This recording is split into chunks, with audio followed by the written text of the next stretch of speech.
Halo guys, welcome to my channel.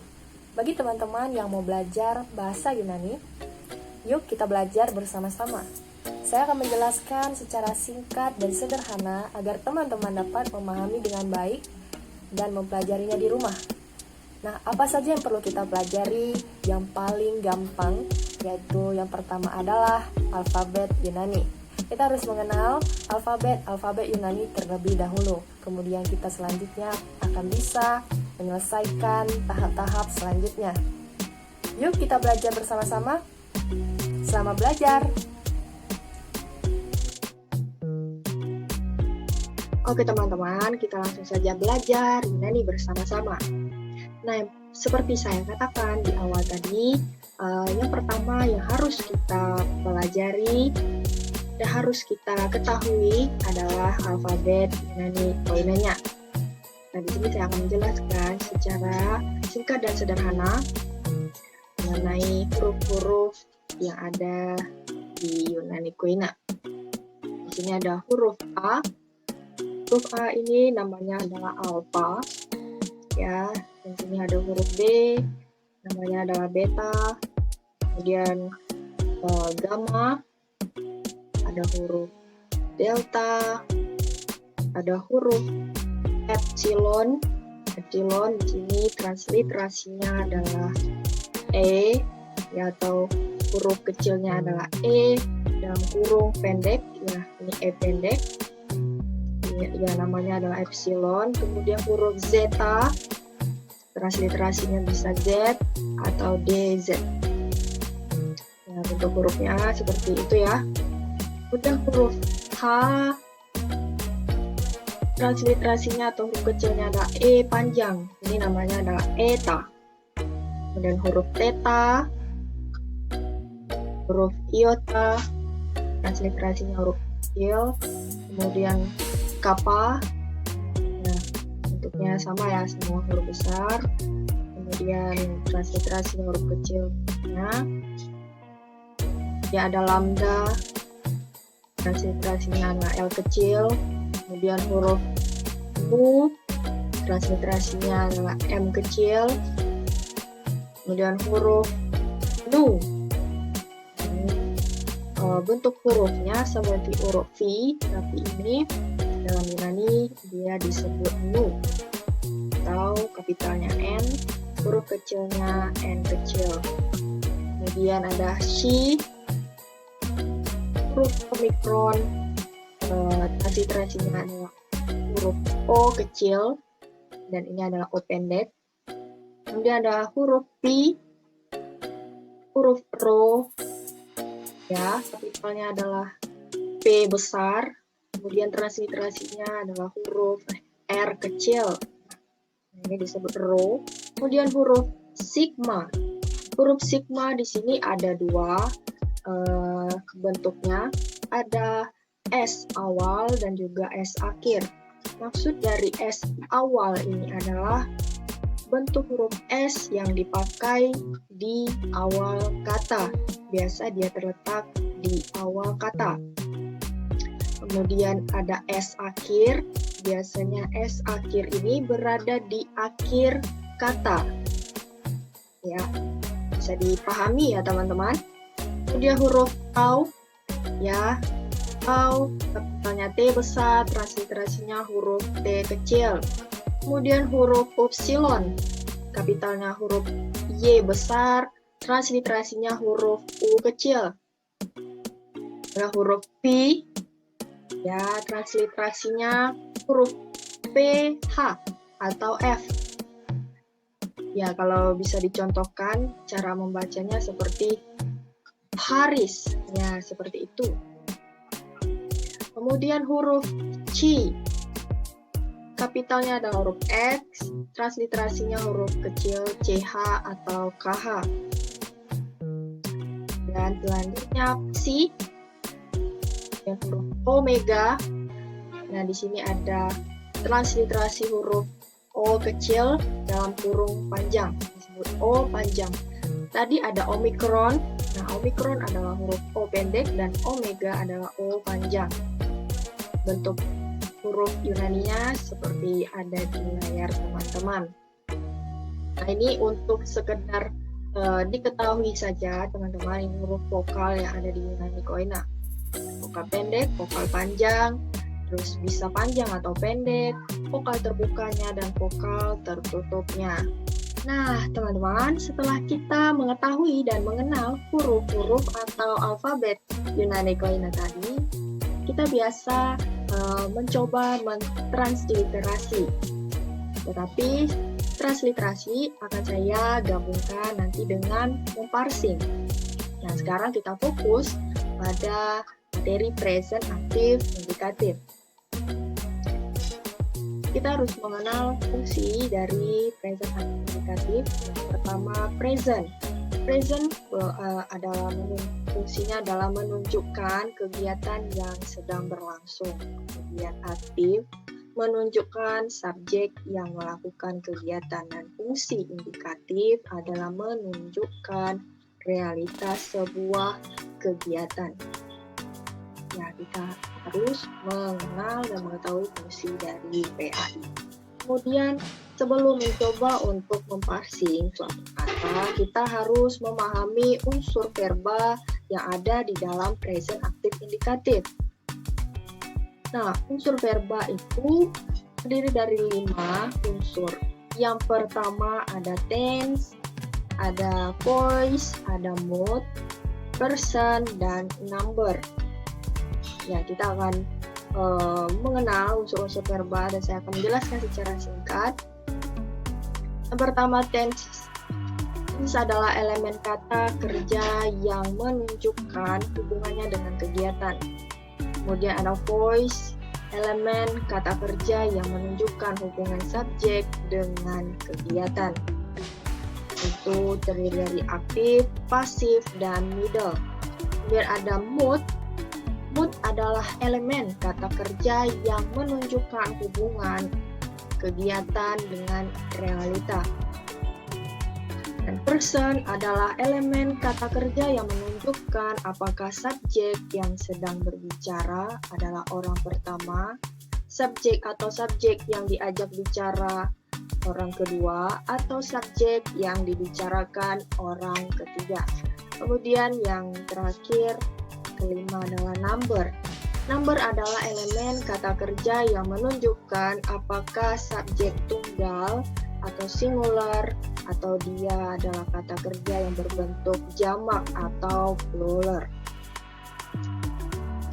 Nah, selanjutnya karakteristik verba present aktif indikatif dapat dilihat dari akhirannya. Nah, ini ada singular atau bentuk tunggal, ada 3 bentuk. Ya, akhirannya ada yang O, ini O bentuk huruf omega.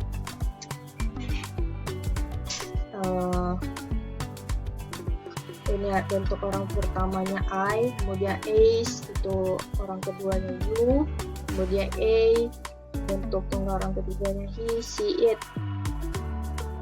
Nah, ini adalah contohnya dalam bentuk singular. Yang pertama Lego, akhirannya kita lihat itu adalah bentuk singular orang pertama, jadi kita menulisnya dalam bentuk I am saying. Ya, Lego itu adalah artinya saying.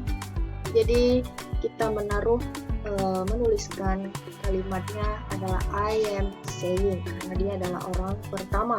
Kemudian yang kedua, contoh yang kedua adalah legeis. Ya, teman-teman kita lihat akhirannya eis.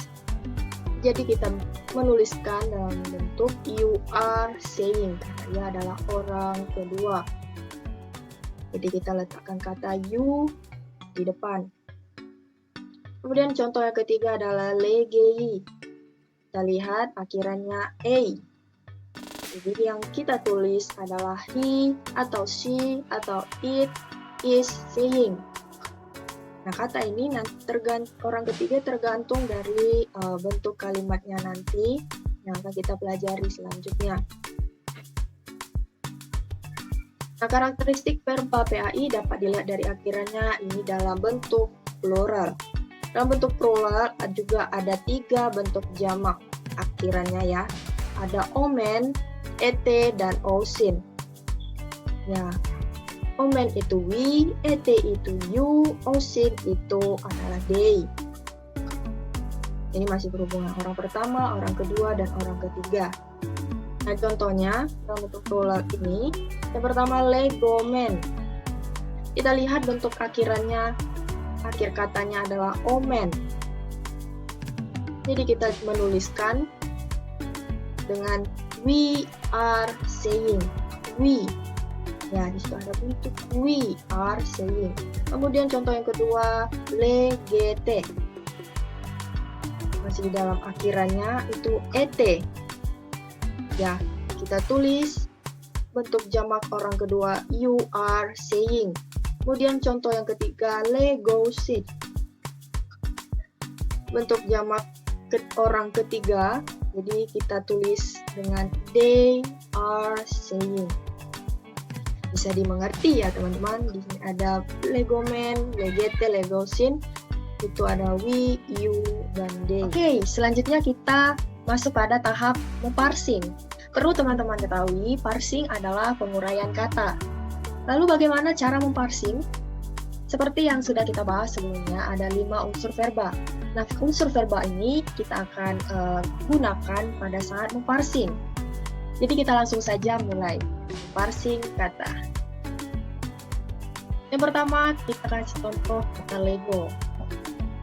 Nah, di sini ada kita bahas sebelumnya tadi tentang transliterasi. Nah, di sini ada kata Lego, itu dalam huruf Yunani ada lambda, emikron, gamma, dan omega. Kita transliterasi menjadi Lego. Nah, bacanya seperti itu, Lego. Kemudian ada tenses, tensesnya present, voice-nya aktif, mood-nya indikatif, person-nya adalah orang pertama, dan number adalah singular. Dan kita tulis PAI, orang pertama singular dari Lego. Nah, seperti itu teman-teman cara kita memparsing yang benar. Sampai sini mungkin teman-teman bisa dipahami ya. Kita lanjut contohnya. Parsing kata legosin. Transliterasinya adalah legosin. Dan cara bacanya dari bahasa Yunani itu adalah legosin.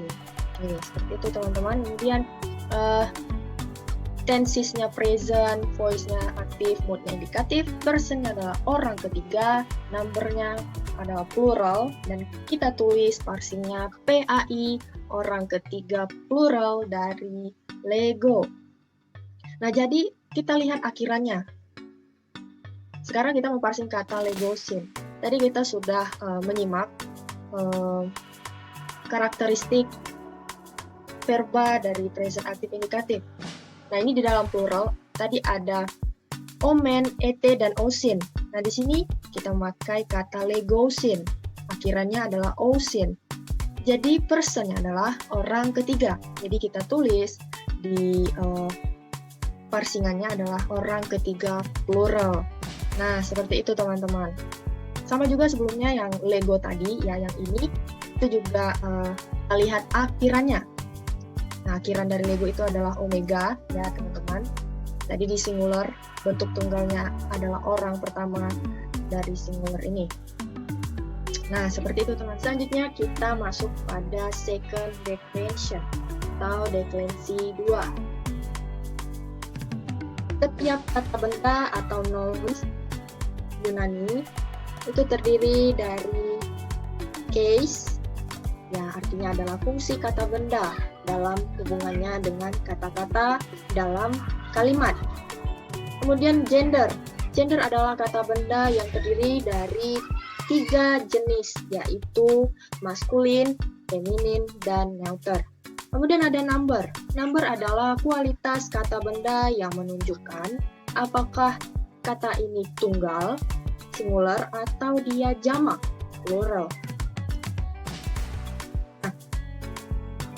Kita dengar penjelasannya. Kata benda atau nouns bahasa Yunani ini terbagi atas 3 kategori yang disebut deklensi. Nah, deklensi ini ada deklensi 1, deklensi 2, dan deklensi 3. Tetapi deklensi 2 adalah yang kita pelajari lebih dahulu karena deklensi 2 adalah yang paling mudah. Deklensi 2 disebut juga deklensi O karena kata-katanya berakhiran dengan O. Akhiran Kamus Besar Deklinasi 2 itu kita simak OS jika akhirannya adalah OS atau OS itu menunjukkan dia adalah maskulin. Nah, jika bentuknya adalah ON itu adalah menunjukkan bentuk neuter. Bisa dipahami ya teman-teman? Nah, ini adalah sebuah tabel yang sangat penting yang harus kita pahami bersama-sama teman-teman. Ini dalam akhiran deklinasi 2 maskulin. Di sini ada 8 bentuk case, singularnya, plural, translationnya, dan fungsi. Di dalam case itu ada nominatif, genitif, ablatif, datif, lokatif, instrumental, akusatif, dan vokatif. Nah, bentuk case ini terlebih dahulu harus kita pahami dan harus kita ingat teman-teman ya. Nah, ini adalah singularnya.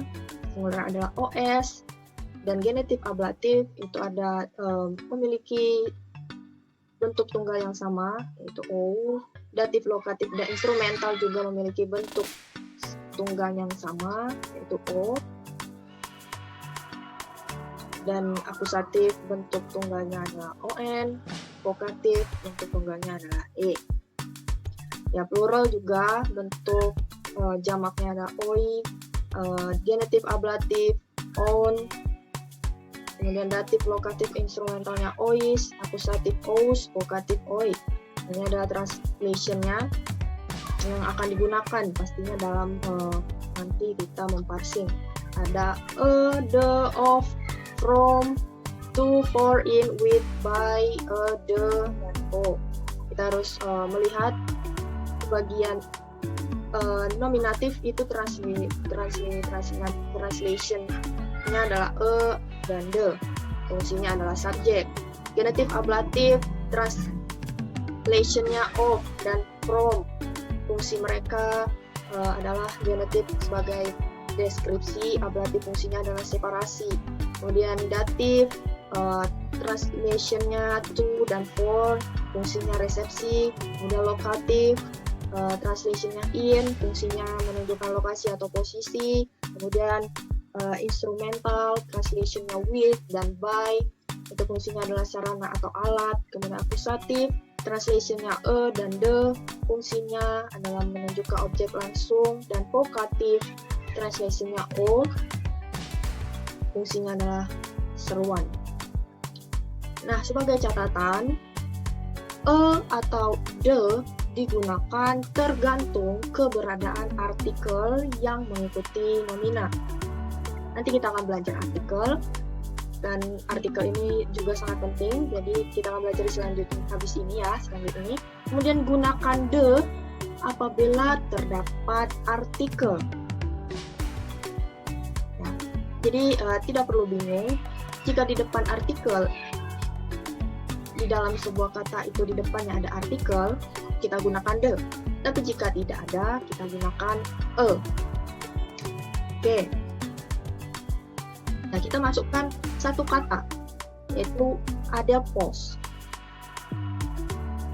Ya. Seperti yang teman-teman lihat, dalam bentuk case-nya, itu dan juga akhirannya ada, kita ikuti seperti tabel sebelumnya, adelphos. Dan ada adelpho, kemudian ada adelpho, kemudian ada adelphon, ada adelphe, dalam bentuk pluralnya ada adelphoi, adelphon, adelphois, adelphous, dan adelphoi. Nah, masing-masing memiliki bentuk case-nya sendiri dan translation-nya sendiri serta fungsinya sendiri. Nah, dalam nominatif, adelphos translation-nya atau the brother. Genitif ablatif ada adelpho, translationnya of the brother, ablatifnya from the brother. Ya, jadi teman-teman lihat ya, ada to, for brother, in the brother, atau with, by the brother. Ya, ini tergantung dengan akhiran katanya. Sekali lagi, tergantung dengan akhiran katanya. Jadi akhiran kata ini dapat mempengaruhi dan dapat kita lihat sesuai dengan case-nya masing-masing, dan juga bentuk katanya apakah dia tunggal atau dia jamak. Masing-masing punya translation yang sendiri, teman-teman. Nah, akhiran definisi 2 dalam bentuk neuter. Ya. Ini tadi jenis maskulin dan sekarang bentuk neuternya. Ada sedikit perbedaan ya, ada beberapa perbedaan di sini yang paling mencolok ya, kita bisa simak sama-sama. Ada nominatifnya, bentuk jamaknya neuter ini ada on, pluralnya a. Jika kita lihat kalau di maskulin bentuk plural singularnya ada os, pluralnya oi. Tapi kalau neuter nominatifnya on, plural a. Translationnya the, fungsinya masih sama. Itu juga genetif, ablatifnya ou dan on, translationnya of, from, fungsinya juga sama seperti maskulin. Dan ada datif lokatif, singularnya adalah o, pluralnya ois. Translationnya to, for, in, with, by. Kemudian akusatif, singularnya on, plural, bentuk hurufnya alpha, ini alpha, dan translationnya the. Vokatif, singularnya on, pluralnya juga alpha, sama ya. Nah, ini saya masukkan katanya. Saya masuk satu kata Yunani yaitu biblion.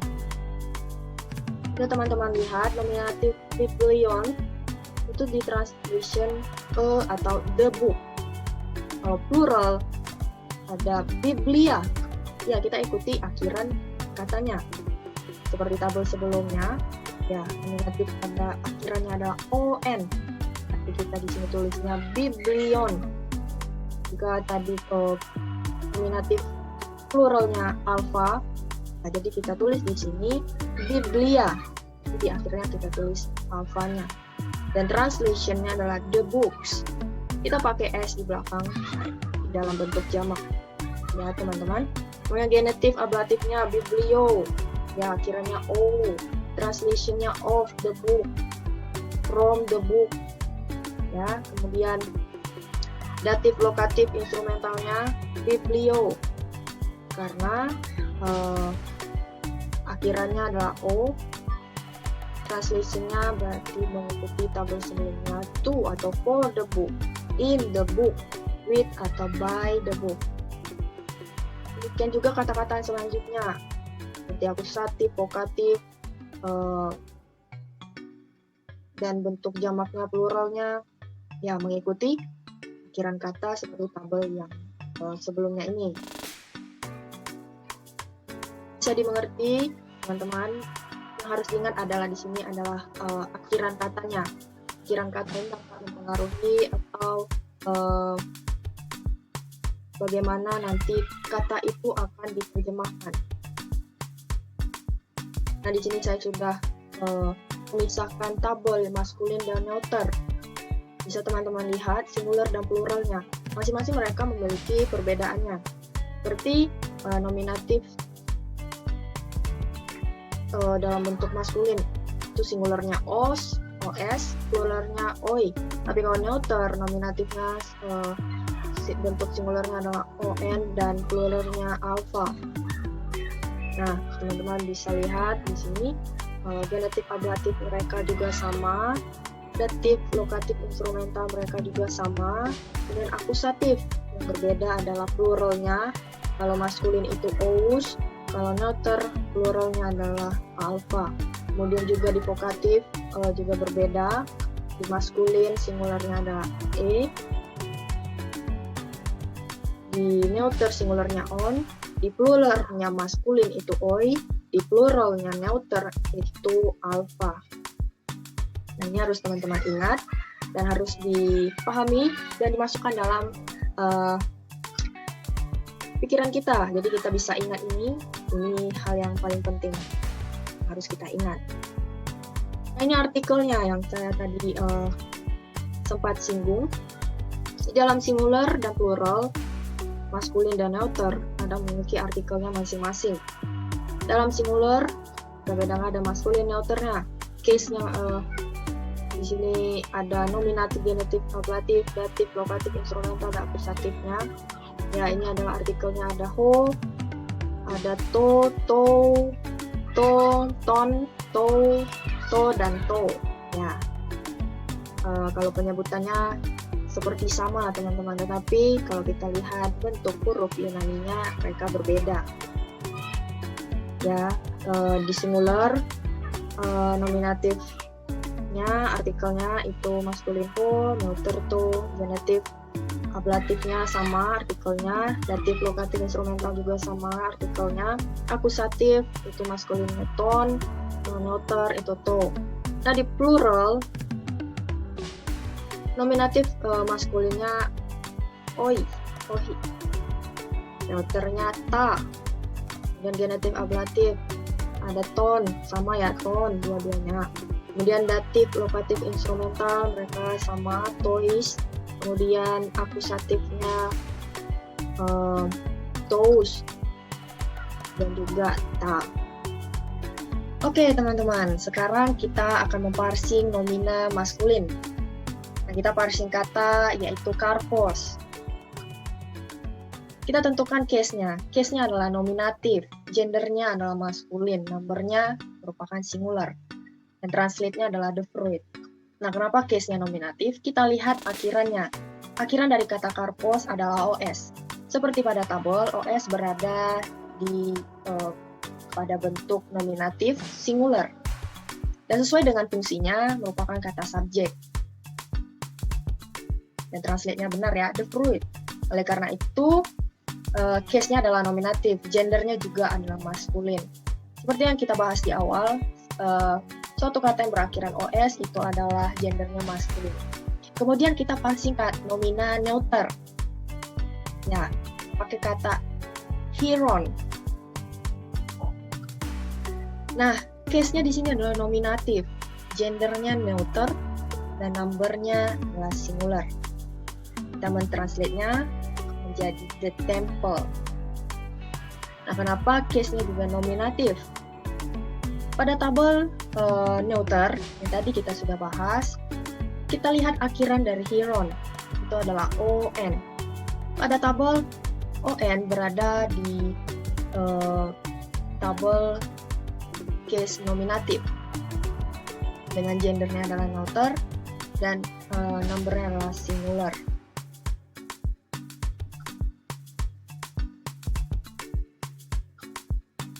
Nah, jika teman-teman ingat pada pembahasan di awal tadi, kata yang berakhiran on itu menunjukkan dia bergender neuter. Nah, seperti itu teman-teman. Nah, setelah kita mencoba memparsing suatu kata, sekarang kita mencoba memparsing suatu kalimat. Nah, kita langsung saja mencoba memparsing kalimat. Nah, di sini ada kalimat ekei stone karpon. Yang pertama-tama harus kita lakukan adalah memparsing kata demi kata. Nah, kata yang pertama kita parsing adalah ekeis. Kita perhatikan kata terakhir dari ekeis yang menggunakan bentuk singular, orang kedua, yaitu eis. Nah, kita parsing menjadi PAI, present active indikatif, orang kedua, singular dari echo, yang artinya adalah you are having. You are having. Ya, karena dia orang kedua, jadi kita pakai kata you. Seperti itu. Dan selanjutnya kata tone. Tone di sini adalah artikel. Artikel yang termasuk dalam bentuk akusatif, ya bergender maskulin, numbernya singular. Ya, disingkat seperti itu, ACCMS, yang artinya adalah the.